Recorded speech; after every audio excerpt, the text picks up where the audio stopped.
Welcome to the Red Dice Diaries RPG podcast with John and Hannah, and today we are going to be giving you our top 10 reasons for not creating an elaborate background. The idea for this episode was based on a call that we received from Jason Connolly of Nerds RPG Variety Cast, great podcast, highly recommend you check it out, that we received previously, where he was saying he'd love to see an episode about why you shouldn't make a extensive background.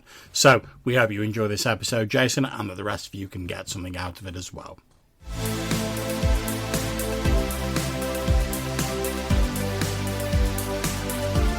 Okay, so Hannah, why don't you kick us off with the first reason for not doing an elaborate background? So, you're not the best writer.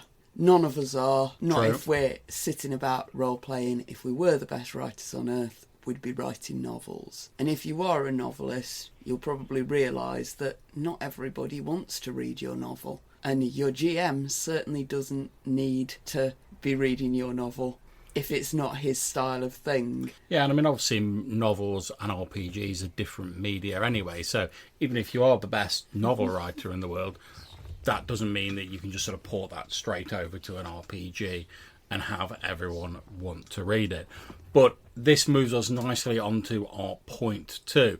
Even if you do write this expansive backstory, chances are good that the GM is not going to read it. After all, we've all got things on our plate. We've all got sort of a limited amount of time. So I think it's fair to say that... It's not just that, it's how often do you want to sit down and read somebody else's fan fiction? Yeah, I think it's fairly safe to say that, like, I've never witnessed a player handing over a massive background to a GM and their face lighting up with sheer delight at the thought of it. And it may be that your GM's a huge fan of fan fiction, in which case we're completely wrong, and go for it. You write that overcomplicated 5,000 word essay on how your character's village got destroyed. But yeah, just don't send it to us, that's all we're saying. Yeah. So even if they do read it, your GM's not necessarily going to remember it all.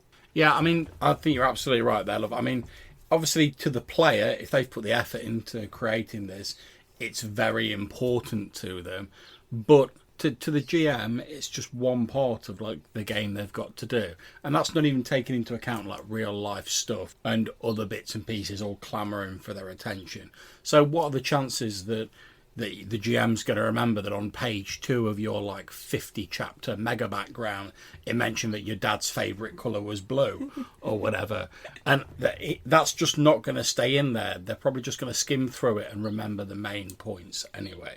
So, and even if the GM, in some magical fantasy realm, even if the GM did have time to read your background and they could remember it all, this moves us on to point 4. They're not going to be able to use it all anyway. A lot of these massive backgrounds isn't relevant to the game anyway, especially if they took place long ago. So let's use an analogy for this. So let's look at the first, in the classic trilogy, Star Wars film. Mm-hmm. When you first see Luke Skywalker, he's just living with his aunt and uncle on a poor sort of moisture farm. You know that he's an orphan. You don't get all of his whole massive backstory in one go. You just get the bits you need to know. And it turned out that the massive backstory of his family was kind of dull and uninteresting and didn't really inform the plot of the rest of the story anyway. Yeah, because the thing is, we're not interested about what happened like 5 years before the game started, unless it's relevant to the game. We're interested in the stuff that's happening now. So much with the story of Luke Skywalker, we're interested on him becoming a rebellion pilot and getting trained by Obi-Wan Kenobi and helping to overthrow the Empire and free the Ewoks. Well, maybe not so much the Ewoks, but you know what I mean. We're not interested in the fact that his first 8 years of life were spent just like cleaning crappy like droids on Tatooine, or the like precisely how he came to Tatooine. That wasn't relevant to the story they were trying to tell in that film. And 99% of what you put in your massive magnum opus of a background will not be relevant to what's going to happen in the game. So, point number 5. Yeah. Just to be clear, we're not saying don't do a background at all. Oh, no, definitely not. We're saying use bullet points instead. 3 or 4 bullet points is all you need to sum up a basic sort of a sketch of a character. Yeah. And that's plenty for your GM to use. Yeah, and when you do these bullet points, focus on the stuff that you think is going to be relevant to your campaign setting. Now, this might involve a bit of discussion with the GM, but if you're prepping for a game, you should probably be having a bit of discussion anyway. So, for instance, if your GM says, oh, we're going to be playing a game where the whole country's been overrun by evil orcs, and you've got in your background as a bullet point, oh, my uncle was killed by orcs and I was made an orphan because they killed my parents, then that's relevant because that'll colour how your character deals with this orcs in this situation. Whereas if you've got that same, my parents were killed by orcs, but the whole game's taking place in like a sort of magical fey forest, it's probably not quite as relevant. So you need to have a bit of to and fro with the GM to work out what in this backstory that you're imagining is going to be relevant to the game, and then put it down in quick, sort of easy to reference bullet points. And this brings us on to point number 6.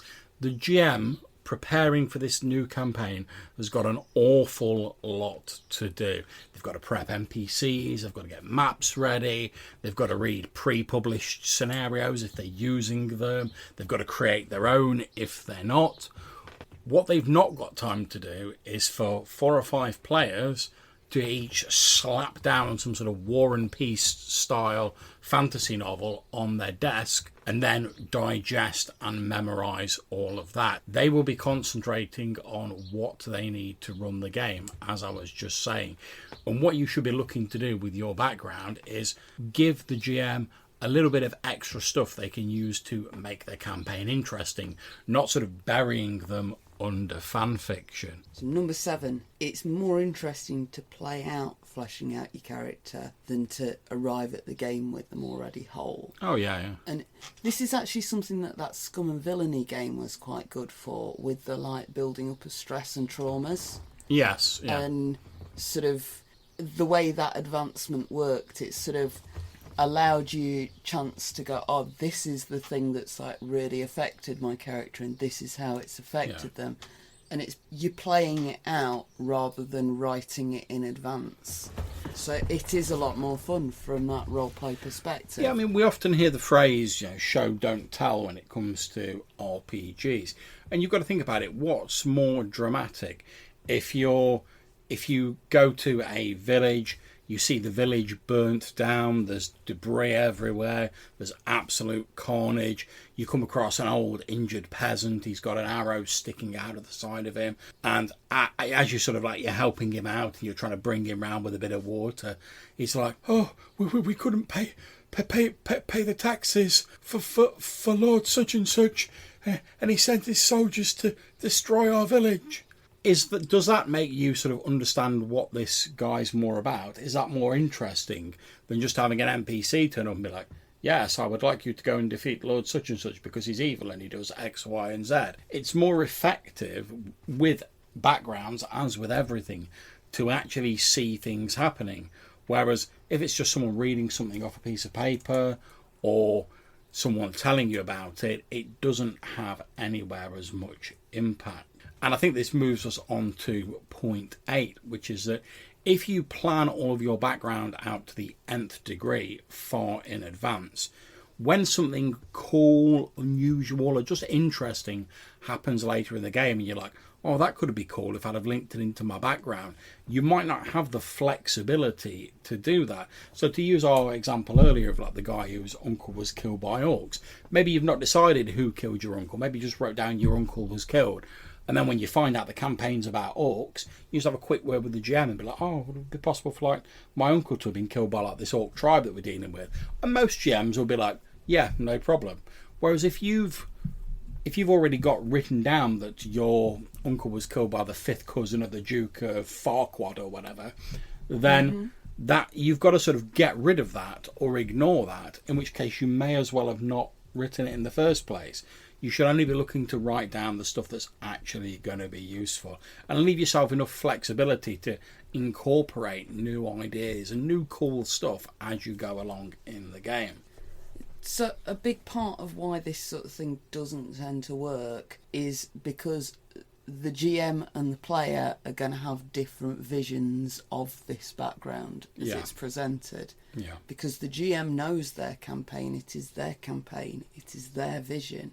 if they're then presented with this like completely different set of ideas and something that just doesn't really mesh into their campaign, they're either going to have to suddenly rewrite their vision to fit your weird ass character, or they're going to have to try and like shoehorn this complicated whatever into the setting they've already got. Now, I've got. I'm not really sort of keen on the sort of phrase the GM's vision, but because I think what you need here is you need like a bit of flexibility on both sides, because the GM, in the same way the player shouldn't have 100% come up with their background and it's set in stone, the GM should likewise not have set their campaign in stone. Exactly, and what I'm really getting at here is that if the player sits down and sets all of this in stone, the GM's not really going to get it right anyway. However well the GM does, however closely the GM follows this script they've been given,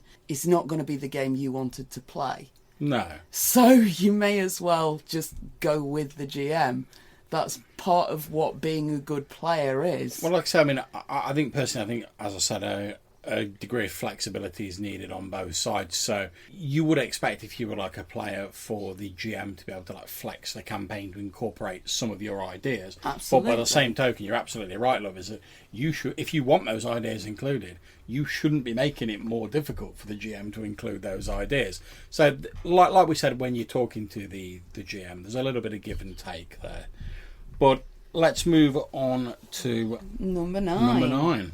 So, most fantasy characters begin as a collection of well-worn archetypes, which are really useful shorthand. Oh, yeah. But if you make one of these, like, super special, unique characters, when we were doing the notes for this, I was talking about the Gnome Thief Mage Assassin. However interesting that character is to you, it's not going to be as interesting to the other characters. And if you come in with something that's too complicated right at the start, and the other characters have got to sit down and listen to like all these explanations of why your character's whatever, and what happens is effectively you're commandeering the game for your own character, and it's just not as fun for everyone else. No, I mean, role-playing's a group activity after all. And I think it's that sort of apocryphal story, isn't it, in like role-playing, when, in like the Drizzt books first came out, and like every other person wanted to play like a good drow ranger who like somehow wasn't as evil as all the other drow. And I'm sure that's apocryphal, and it possibly wasn't as widespread as it seemed.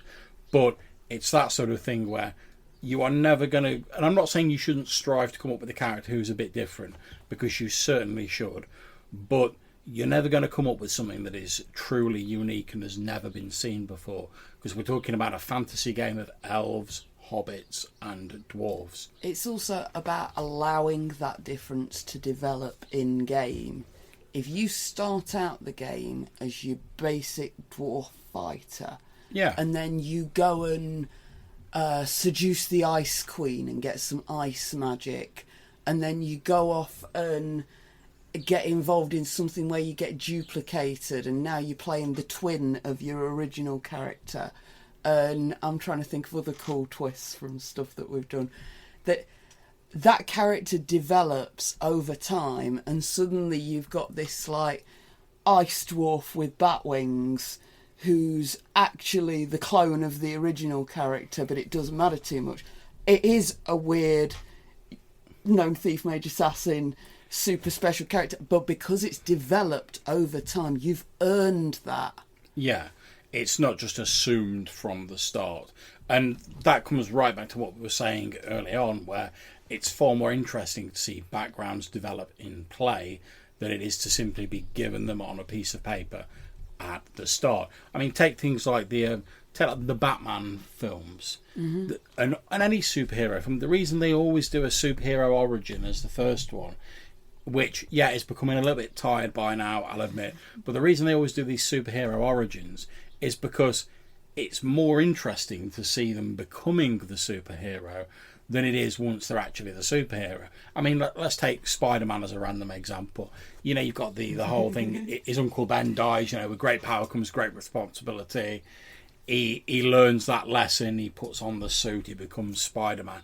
That's all very interesting, and it's been done a number of different ways. Obviously, you've got Batman as well, with his parents getting killed. But once they actually put on the suits, they just use X different powers to beat up criminals and stop even more ridiculous bad guys. But it's how they become the superhero and what their motivation is that's interesting.